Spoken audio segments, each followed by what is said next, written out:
제가 어려서 결혼할 때까지, 그러니까 청년이 다 될 때까지 수십 년을 살고 자란 데가 미아리고개 넘어가면 서울에 그 북한산이라는 데가 있습니다. 그쪽에서 이제 주로 살았는데 그 북한산 국립공원이라고 많이 들어보셨을 거예요. 거기에 이제 국립공원이니까 그 공원 안에 유명한 산이 참 많습니다.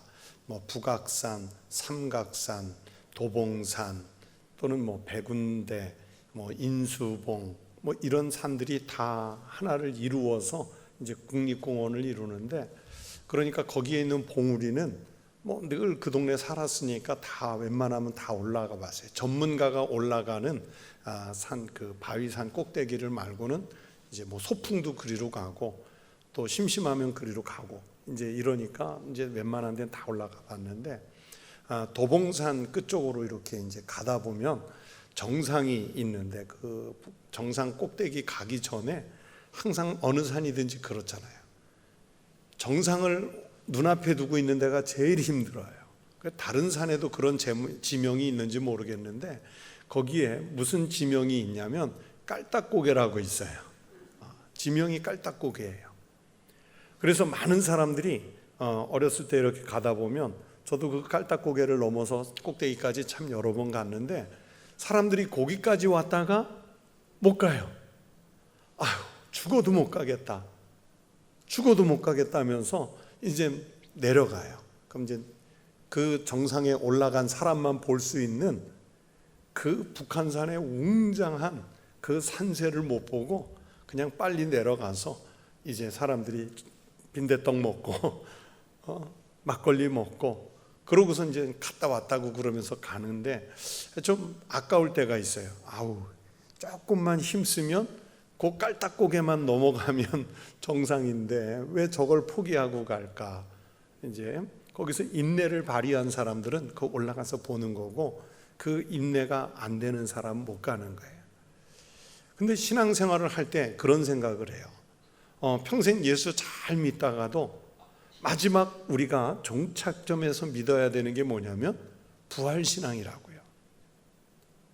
그런데 누가 봐도 교회를 열심히 다녔어요. 신앙생활 잘한 것 같아요. 봉사도 잘했어요. 전도도 잘했어요. 그런데 부활에 대한 믿음이 없어요.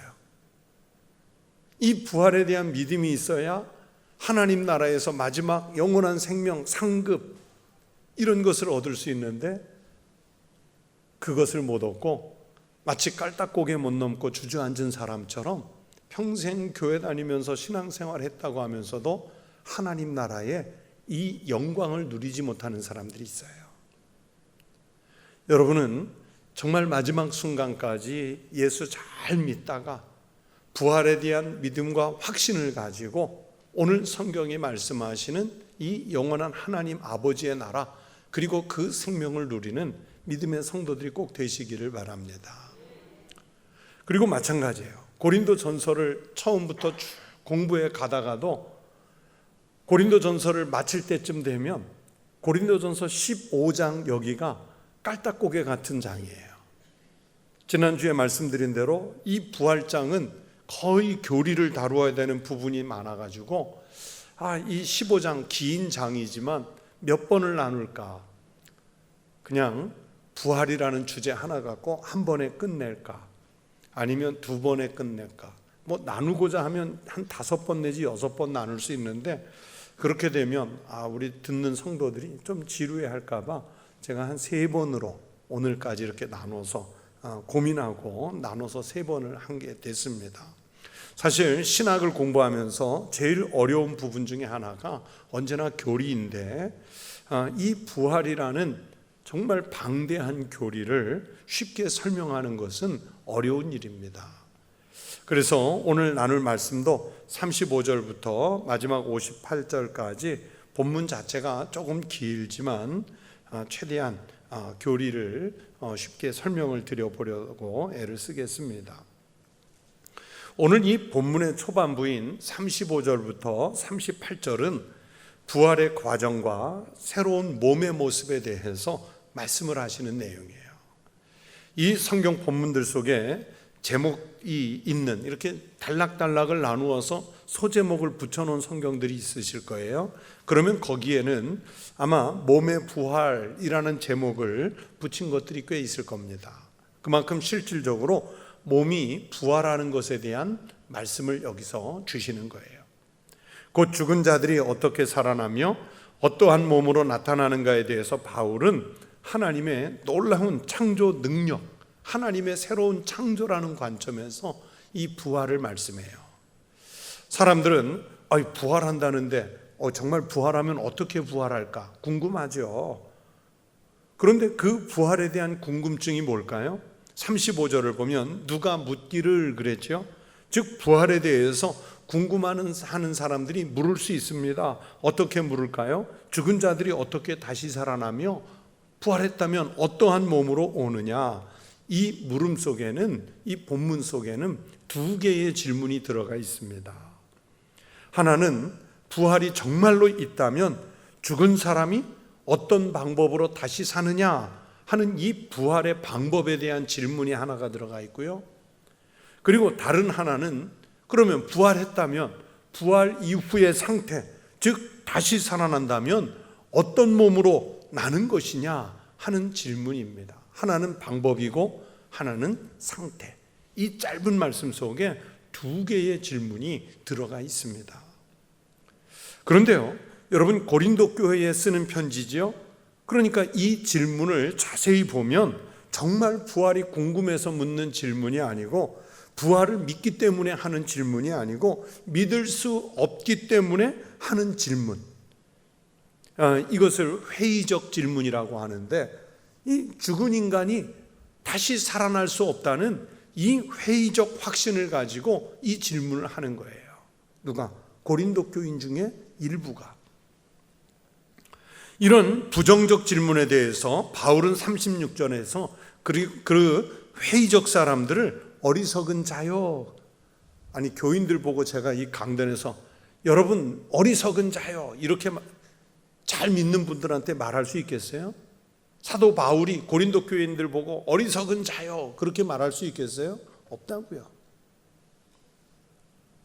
그런데 바울이 이 편지에 어리석은 자요 하라고 얘기할 때는 하나님을 제대로 믿지 못하는 사람들이기 때문에 이런 어리석은 질문을 한다는 걸 얘기하는 거예요. 지식이 있는 척은 하지요. 고린도 사람들이 지식, 철학에 얼마나 능통합니까? 지식이 있는 척은 하지만 하나님에 대한 지식이 없어서 지금 이 질문을 하고 있다, 그 얘기를 하는 거예요. 그러면서 바울이 그 지식이, 참된 하나님에 대한 지식이 없는 사람들에게 설명을 하기 위해서 지금 무엇을 동원하냐면 씨를 동원해요. 여러분, 씨가 밭에 뿌려져서 열매를 맺으려면 어떻게 되어야 합니까? 씨가 나는 썩지 않아야지, 나는 죽지 않아야지 하면서 씨 모양을 그대로 유지하려고 버팁니까? 버티면 어떻게 돼요? 그렇죠. 씨가 열매가 없는 거예요. 그래서 예수님이 요한복음 12장 24절에서 그 유명한 말씀을 하시지요. 내가 진실로 진실로 내게 이르노니 한 알의 밀이 땅에 떨어져 죽지 아니하면 한 알 그대로 있고 죽으면 많은 열매를 맺느니라. 자, 씨가 어떻게 되어야 열매를 맺는다고요? 죽어야. 그러니까 죽어야 열매를 맺습니다. 그래서 바울은 네가 뿌리는 씨가 죽지 않으면 살아나지 못하겠고 이렇게 답을 했어요. 씨는 땅에 뿌려지고 죽어야 열매를 맺습니다. 즉 죽어야 다시 사는 것입니다. 그것처럼 인간도 그렇다는 거예요. 인간도 마찬가지예요. 죽음 이후에 아무것도 없는 것이 아니라 우리가 죽어야 그래야 새로운 존재로 부활할 수 있다는 것을 바울이 씨의 비유를 통해서 말씀해 주시는 거예요. 바로 그렇게 생명을 죽게 해서 다시 새롭게 나게 하는 이 과정을 이끄시는 분이 창조주. 여러분, 하나님이 창조주이시잖아요. 그러니까 하나님이 창조주이시라는 것을 분명히 믿어야 합니다. 그래서 창조하시는 그 하나님의 권능으로 처음 창조하실 때에 그 놀라운 능력이 부활이라는 새로운 창조로 재현이 되는 겁니다. 하나님이 부활이라는 새 창조를 어떤 과정으로 이끄시는지, 그래서 오늘 본문이 말씀했어요. 첫째, 씨가 그런 것처럼 사람도 죽어야 다시 산다고 했죠. 곧 죽음이라고 하는 것은 새로운 삶을 위한 조건입니다. 36절이 바로 그 말씀입니다. 어리석은 자여, 네가 뿌리는 씨가 죽지 않으면 살아나지 못하겠고, 죽어야 열매 맺는 그 씨처럼 우리도 죽어야 새로 나는 거예요. 둘째는 씨와 그 씨로 말미암아서 나타날 식물의 형체는 사뭇 다르다는 거예요. 여러분, 씨와 열매가 같은 모양이 아니죠? 농사 안 짓는 저도 알아요. 농사 지어본 분들은 더 확실히 알 거 아니에요. 씨와 열매가 같은 모양이 아니에요. 우리가 씨를 자세히 보면, 예를 들면 쌀도 씨눈은 쌀 속에 한 귀퉁이에 조그맣게 자리 잡고 있잖아요. 복숭아도 씨와 열매가 다른 모양이죠. 대부분의 곡식이나 열매들이 그렇습니다. 그러나 다른 모양이지만 신기하게 그곳에서 열매가 맺히잖아요. 씨와 그 씨 때문에 자라는 식물은 별개의 모양이지만 연결되어 있습니까? 떨어져 있습니까? 연결되어 있죠. 이 연결성이에요. 이것을 씨와 그 씨 때문에 자라는 식물은 그냥 연속성을 지닌 관계예요. 분리되어 있는 것이 아니라 연속성의 관계예요. 그럼에도 불구하고 형체는 다르지요. 이렇게 형체가 다른 모양인 것은 또 이것은 불연속성이에요. 그런 것처럼 죽은 자의 부활의 모습도 마찬가지입니다. 37절에서 또 네가 뿌리는 것은 장래의 형체를 뿌리는 것이 아니요. 그러니까 여러분, 우리가 지금은 이 형체를 갖고 예수 믿다가 죽으면 하나님 나라에서 우리는 이 형체가 아니에요. 이 형체가 아니에요.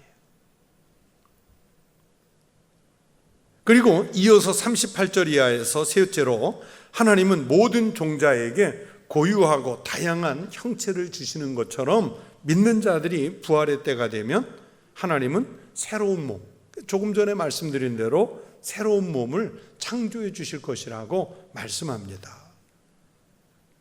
각 종자에게 그 형체를 주시고, 또 39절에서 육체는 다 같은 육체가 아니니, 또 40절에서 하늘에 속한 형체도 있고 땅에 속한 형체도 있다는 것도, 하늘에 속한 영광과 땅에 속한 영광이 다른 것도, 해와 달의 영광, 별과 별의 영광이 다 다르다는 것이 바로 그 말씀의 연속성입니다.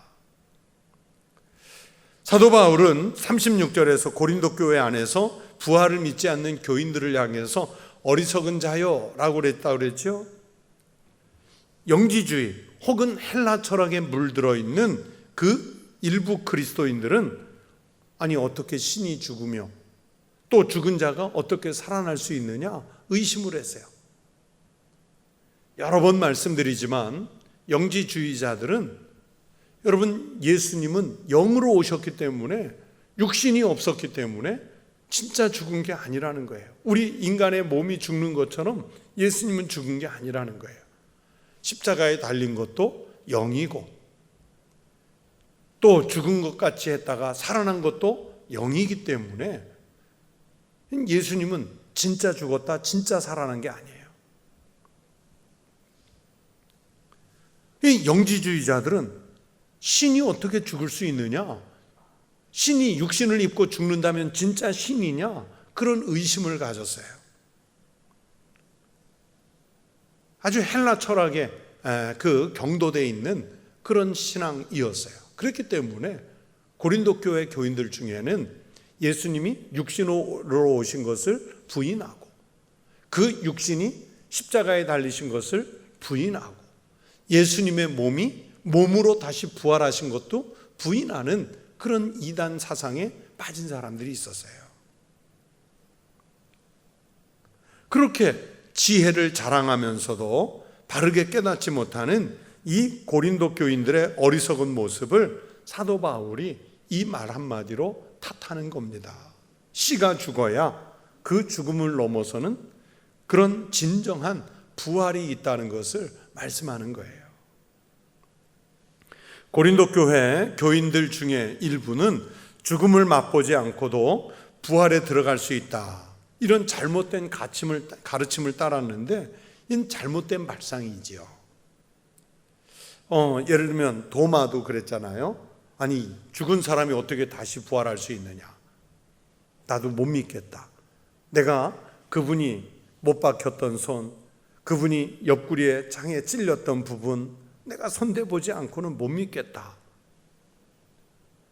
예수님이 도마에게 손을 잡아보라 하고 옆구리를 만져보라고 하시잖아요. 아마 도마가 그런 마음 먹었던 그런 동일한 생각을 고린도 교회 교인들이 했던 것 같아요. 하지만 이건 잘못된 발상이지요. 예수님께서 도마에게도 그러시잖아요. 보고 믿는 사람이 복 있습니까? 보지 않고도 믿는 사람이 복 있습니까? 그렇죠. 보지 않고도 믿는 사람이 복 있다고 하시잖아요. 여러분, 전능하신 하나님이 못하실 일이 무엇이겠습니까? 그러므로 부활을 믿는 성도는 우리 자신의 이 주어진 모습에 충실한 믿음의 삶을 살다가, 그러면 하나님이 그렇게 믿음의 삶을 살다가 죽고, 그러면 하나님이 부활의 때에 하나님이 주시는 새로운 몸을 입고 다시 살면 되는 것입니다. 우리 속담에 개구리 올챙이 시절 모른다는 말이 있죠. 봄날 물속에 헤엄치는 그 올챙이만 봐서는 쟤한테 개구리 모습이 나올 것이라고 우리가 그냥 제가 개구리가 되는 거야 그냥 알고 있으니까, 봤으니까 그런 거지, 아마 난생 처음 그 올챙이만 보는 사람은 제가 나중에 개구리가 될 것이라는 게 상상이 안 될 거예요. 올챙이가 자라고 보니까 우리가 아는 개구리 모습이 된 거지요. 여러분, 바울은 이 부활의 몸이 어떻게 나타날지 인간으로서는 알 수 없는 우리 인간이 가지고 있는 인식의 한계성을 이 말씀으로 깨우쳐 주려는 거예요. 부활의 몸이 어떨지는 여러분 지금의 몸으로는 알 수 없어요. 조금 전에 말씀드린 대로 부활 이후에 우리가 어떤 몸으로 날지, 지금과는 다른 모습이라는 것은 성경이 말씀해 주시니까 알겠는데 어떤 모습으로 날지 그건 몰라요. 그러나 부활하신 예수님이 바로 십자가에 달리신 예수와 동일한 분이었다는 사실만 놓고 볼 때 나의 부활의 몸과 지금의 나라고 하는 이 정체성은 연속될 것이라는 사실을 이 성경의 말씀을 통해서 우리가 들을 수 있고 또 우리가 믿을 수 있습니다. 그러면 그 연속된 부활의 나는 어떤 모습일까? 오늘 이 성경의 말씀을 통해서 확인해 보려고 해요. 바울은 42절 이하에서 현재의 육체와 비교해서 설명을 하죠. 한마디로 부활 이후의 육체는 영원히 썩지 않고 하나님이 입히신 영광을 입는 것입니다. 지금은 땅에 묻혀서 흙으로 왔으니 흙으로 돌아갈 그런 미천한 육신이지만 하나님이 영광을 입혀주신대요. 42절을 보세요. 죽은 자의 부활도 그와 같으니 썩을 것으로 심고 썩지 아니할 것으로 다시 살아나며. 우리는 지금 썩을 몸이에요. 그런데 썩지 아니할 몸으로 다시 나게 하신대요. 이 말씀을 비롯해서 42절부터 49절까지가 거기에서 바울이 말씀하려는 것은 첫 창조가 하늘과 땅의 창조라면 종말론적인 이 주님의 심판의 때의 창조는 새 창조예요. 이 새 창조는 죽은 자의 부활이라는 걸 말씀해요. 여러분, 처음 창조된 것은 죄로 인해서 죽을 것, 소멸될 것, 한계가 있는 것이에요.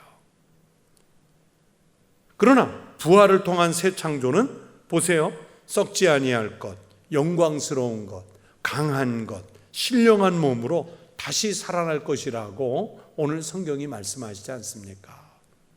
사도 요한은 요한계시록 21장에서 처음 하늘과 처음 땅은 다 없어졌고 다시 하나님이 새 하늘과 새 땅과 새 예루살렘을 우리에게 주실 것이라고 말씀하시는 것과 같은 맥락입니다.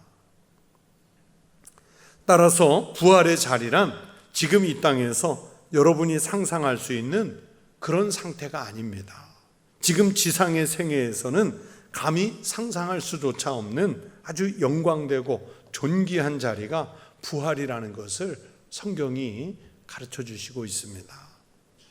아담은 지금 지상에서 우리가 살아있는 그런 표상이라면 잠자는 자들의 첫 열매로서 부활하신 그리스도는 생명을 주시는 영, 곧 살리는 영에 의해서 부활하셨고 예수님의 뒤를 이어서 예수님을 믿는 우리도 성도들이죠. 이 성도들에게도 부활을 해서 마침내 하늘에 속한 하늘의 형상을 입혀주실 것이라. 이것을 오늘 바울이 말씀해 주고 있습니다. 여러분, 우리 모든 인간은 아담이 에덴 동산에서 퇴출된 이후로는 아담적 인간이에요. 저나 여러분이나 다 아담적 인간이에요. 죄와 죽음에 노출된 연약한 존재로서 썩어질 몸을 우리는 지니고 있어요. 그것이 죄인인 우리 인간의 한계예요. 지금 우리가 가지고 있는 한계라는 말입니다. 그러나 예수님의 부활은 이 죄와 죽음을 이기는 생명과 또 살리는 역사를 만들어 주시고 이 썩어질 몸으로 새로운 몸의 부활의 몸을 덧입혀 주시는 거예요. 덧입혀 주셔요. 그래서 예수님은 우리 인간이 부활할 수 있다는 것을 실제로 실증으로 보여주시려고 오늘 성경이 말씀하는 대로 잠자는 자들의 첫 열매로서 우리에게 보여주신 거예요. 그리고 예수님이 부활하셨기 때문에 우리가 믿는 성도로서 우리도 부활할 수 있다는 것을 보증으로, 담보로서 우리에게 예수님이 확증해 주신 거예요. 그래서 그리스도에게 속한 사람만이 부활로 다시 사는 신령한 은혜를 누릴 수 있다는 것을 예수님이 부활로 우리들에게 증명해 주셨습니다. 여기까지가 바로 이 내용이 오늘 본문의 앞부분이에요. 그리고 이제 50절부터 끝절인 58절까지는 후반부이면서 무슨 말씀을 하느냐? 동시에 부활로 인해서 우리 성도들이 궁극적으로는 승리할 수 있다는 것을 가르쳐 주시는 내용의 말씀입니다. 그러니까 죽음을 두려워하지 말라는 거예요. 썩어질 것을 두려워하지 말라는 거예요. 죽음을 향해서 오히려 담대하게 당당하게 소리치고 살라는 거예요. 철학자 키에르케고르는 죽음에 이르는 병이라는 책에서 우리 인간을 죽음에 이르게 하는 병을 절망이라는 병이라고 그랬습니다. 절망. 그런데 많은 사람들이 이 책을 읽지 않은 상태에서 이 키에르케고르가 말하는 절망이 뭐냐면 이 땅에서 우리 인간이 스스로 극복해낼 수 없는 낙담한 상태, 아니면 슬픈 상태, 아픈 상태, 회복이 될 수 없는 상태, 이런 것을 절망이라고 생각하는 경우가 많아요. 그런데 그건 절망도 아니에요. 키에르케고르가 말하는 진짜 절망은 뭐냐면 하나님이 없는 상태, 하나님 없는 게 이게 진짜 절망이에요. 이 하나님이 없는 것이 인간의 절대 절망이고 하나님 없는 절망이 인간을 죽음으로 내몬다.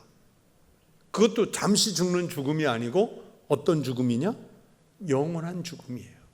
영원한 죽음으로 몰아내요. 그러니까 하나님 없는 게 이게 진짜 절망이죠. 그 절망이 인간을 죽음으로 내모는 거예요. 여러분, 모든 인간이 갖고 있는 이 궁극적인 공포는요, 죽음입니다. 우리가 예수를 믿는다고 하지만 죽는 것에 대한 두려움이 있어요. 두려움이 있어요. 이 죽음이 두렵지 않은 사람이 누가 있겠습니까? 요즘은 좀 잘 죽자, 하는 뜻에서 잘 살자는 의미로 웰빙이 있다면 잘 죽자는 뜻에서 웰다잉이라는 말이 많이 쓰이고 있죠. 웰다잉. 또 요즘에 신문 같은 거 보시면 많이 등장을 하는데 우리가 흔히 말하는 자살이 아니라 의사들의 조력으로 내가 좀 존엄하게 죽을 수 있게 선택권을 달라 하는 뜻에서 자기가 스스로 죽음을 선택할 수 있게 하자는 뜻에서 존엄사라는 말도 요즘 많이 쓰고 있어요. 존엄사. 그러나 죽음이라고 하는 것은 아무리 잘 준비한다고 해도 어려운 것이고요. 또 두렵습니다. 여러분, 사람들이 죽음을 두려워하는 제일 큰 이유가 무엇일까요? 심리학자들의 분석에 의하면 죽음이 두려운 것은 죽음은 내가 지금 기억하고 향유하고 누리고 있는 이 모든 것이 소멸되는 것으로 알고 있기 때문에 두렵다는 거예요. 그리고 사람들에게서 자신이 잊혀질까 봐 이게 두렵다는 겁니다. 그리고 죽음 이후에 정말 앞에 어떤 일이 벌어질지 전혀 알 수가 없기 때문에 두렵다는 거예요. 그래서 모든 게 소멸되지요. 사람들에게 잊혀지지요. 죽음 이후에 무엇이 있을지 모르겠죠. 그러니 인간이 가지고 있는 가장 두려운 상태가 죽음이에요. 그래서 절대 권력자들 중에는 이 두려운 죽음을 피해보려는 시도가 역사 속에 얼마나 많았는지요. 가깝게는 저 북한의 김일성이 죽음을 피해보고 싶어서 온갖 의학적 노력을 다했다는 것은 우리가 익히 알지요. 진시황이 불로 장생약을 구하려고 온 세계로 자기의 사신들을 보냈다는 이야기도 우리가 잘 알지요. 현대는 우리가 진시황, 김일성 같은 존재는 아니지만 의학적으로 인간 복제, 이 과학적 수단을 통해서 자기를 복제해보고 싶은, 그래서 지금 내 몸 상태는 죽지만 복제된 새로운 내가 다시 살아남아 있기를, 그런 그 수명에 대한 욕망을 실현하려고 하는 이런 의사, 과학자들이 있다고요. 그러나 여러분, 인간이 아무리 복제를 잘해놓는다고 해도 안 죽을 수 있겠습니까? 성경 속에 보면 엘리야가 다시 살려줬던 사람들이 있어요. 그들이 죽었습니까? 안 죽었습니까? 예수님이 공생애 하는 기간 동안에 살려놓은 사람들이 있습니다. 대표적으로 우리가 잘 아는 나사로도 있겠고요. 죽은 지 나흘 만에 몸이 이미 다 썩은 상태라고 여겨졌던 그 나사로를 살려놓으셨고, 회당장 야이로의 딸을 살리셨고, 죽어서 장례 치르고 있었던 그 나인성 과부의 아들을 살려주셨잖아요. 그런데 그들이 지금도 살아있습니까? 죽었잖아요. 결국에는 죽었습니다. 여러분, 만약에 우리가 이스라엘로 성지순례를 갔는데 예수님이 사랑했던 사람, 죽었다가 다시 살아난 나사로가 예루살렘 안에 가이드가 돼가지고 한국에서, 청북교에서 온 우리들 앞에 서서 2000년 전에 제가 예수님이 살려준 사람입니다, 그것을 증명하려고 제가 여기에 성지순례 오는 사람들마다 제가 한 번씩 나타나서 보여주고 있습니다. 그렇게 해주면 이게 얼마나 확실한 증명이 되겠습니까? 그런데 나사로가 지금 예루살렘에 가면 만날 수 있나요? 없나요? 없어요. 왜 그렇습니까? 그것이 우리 인간이 한계성인데, 인간의 한계성은 육체에 다가오는 그 죽음을 피하지 못한다는 데 있습니다. 피할 수가 없어요. 여러분, 아무리 9988을 하루에 수십 번씩 외쳐보십시오. 안 된다고요. 그러나 우리 인간의 한계성은 그 육체의 죽음을 피할 수가 없는데, 그러나 그리스도에게 속한 사람에게는 죽음을 피할 수 있는 통로를 하나님께서 열어주셨다는 말입니다. 그것이 다름 아니라 뭐냐면 부활인 거예요. 그게 부활이에요. 바울을 포함한 모든 그리스도인은 예수 그리스도의 부활하심과 같이 부활할 줄로 믿습니다. 그리스도인이라도 육신으로는 죽으나 다시 사는 부활은 썩어 없어지지 아니할 형체로 바뀌는 겁니다.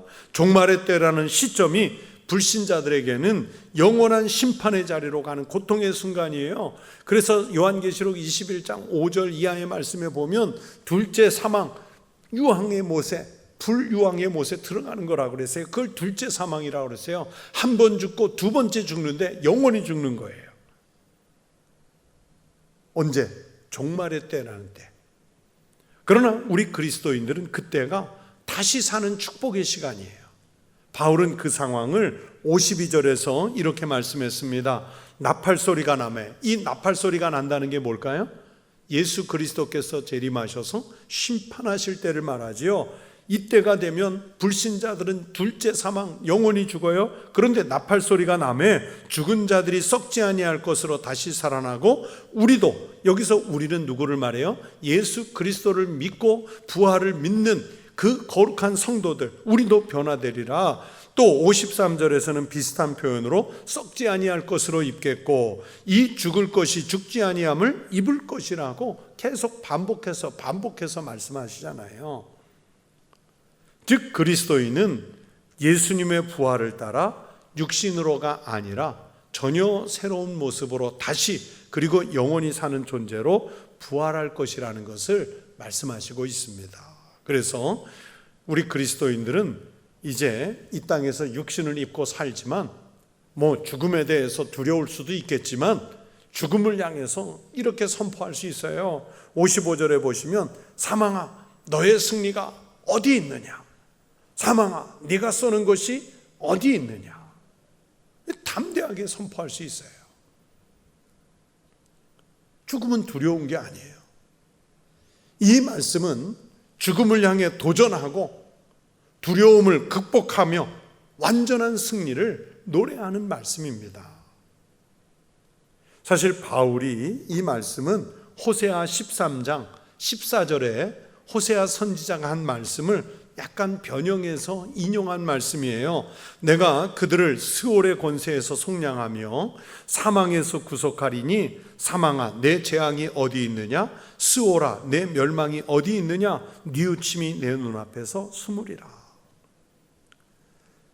이 이스라엘을 향해서 밀려 들어오는 심판과 죽음의 공포 앞에서 온 하나님의 백성들이 두려움에 떨고 있을 때 선지자가 이 죽음을 향해서 담대하게 외치는 거예요.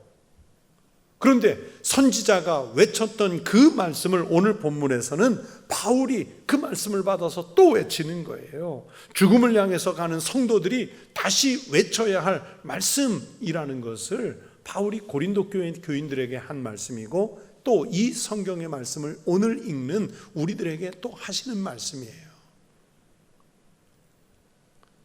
우리가 가끔 놀이터에서 애들 노는 것을 지켜볼 때가 있습니다. 여러분, 애들도요, 부모님이나 또는 할머니, 할아버지 또는 손 위에 누구 보호자가 있으면 기죽지 않고 당당하게 자기 주장을 펴면서 놉니다.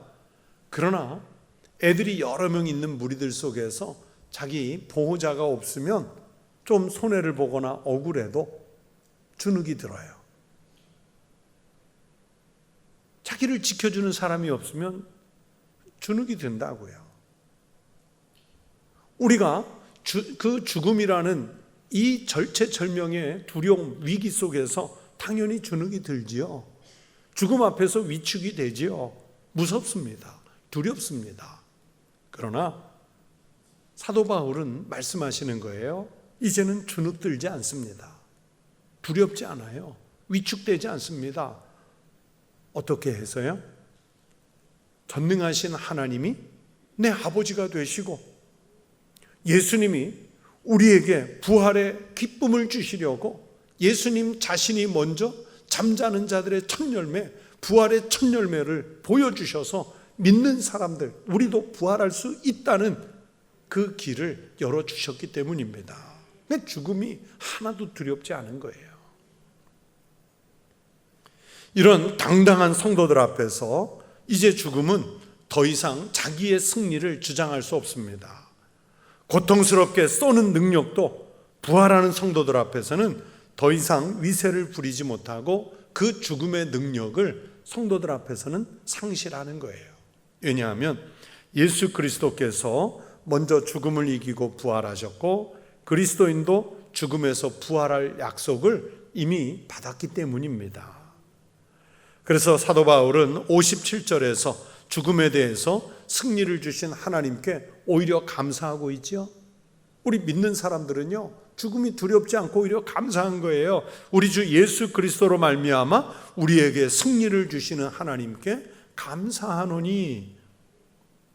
그리고 58절에서는 이제 세상적인 유혹과 가르침 등에 흔들리지 말고 부활을 기대하면서 더욱 힘을 써서 믿음의 사람으로 살아내라고 권면을 합니다. 그러므로 내 사랑하는 형제들아, 견실하며 흔들리지 말고 항상 주의 일에 더욱 힘쓰는 자들이 되라. 이는 너희 수고가 주 안에서 헛되지 않은 줄 알미라. 상황에 따라서 다른 사람들의 거짓된 가르침에 따라서 휘둘리거나 주눅들지 말고 이제 부활을 기대하면서 주의 일에 더욱 힘쓰는 자들이 되라. 그렇게 권면하는 거예요. 즉 믿음 안에서 오늘 우리가 살아야 할 이 현재의 삶에 충실하게 살아가면서 부활을 준비하라는 거예요. 뭐 여러분 부활을 준비하라니까 따로 준비할 거 있으세요?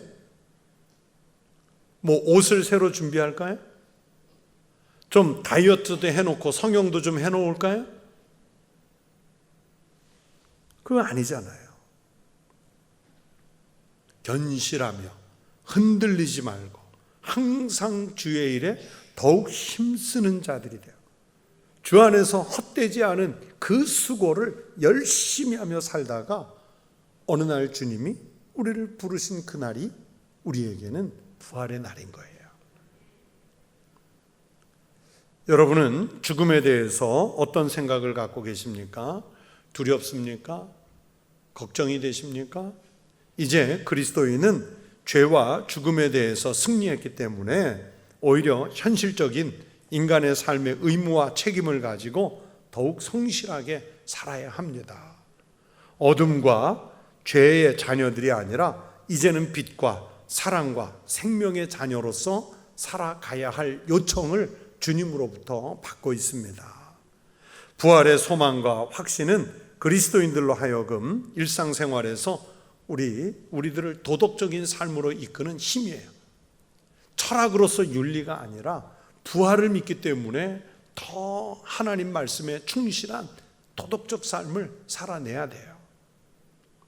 부활의 소망과 확신은 그리스도인들로 하여금 그렇게 살아갈 힘을 주시는 거예요. 다시 살 부활의 생명을 가진 성도가 세상에서 부족하거나 부덕한 삶을 살아서 되겠습니까? 성도 여러분, 부활의 확신으로 세상을 변화시켜 나가는 성도의 삶을 살아가시기를 축원합니다. 죽음이 우리를 두렵게 할지라도 사도 바울이 오늘 성경에서 그랬던 것처럼 사망아, 너의 승리가 어디 있느냐? 사망아, 네가 쏘는 것이 어디 있느냐? 그렇게 아주 죽음을 향해서 호통을 치면서 매일 매순간 승리하는 삶을, 하나님의 말씀대로 살아가는 믿음의 삶을 살아내시기를 주의 이름으로 축원합니다.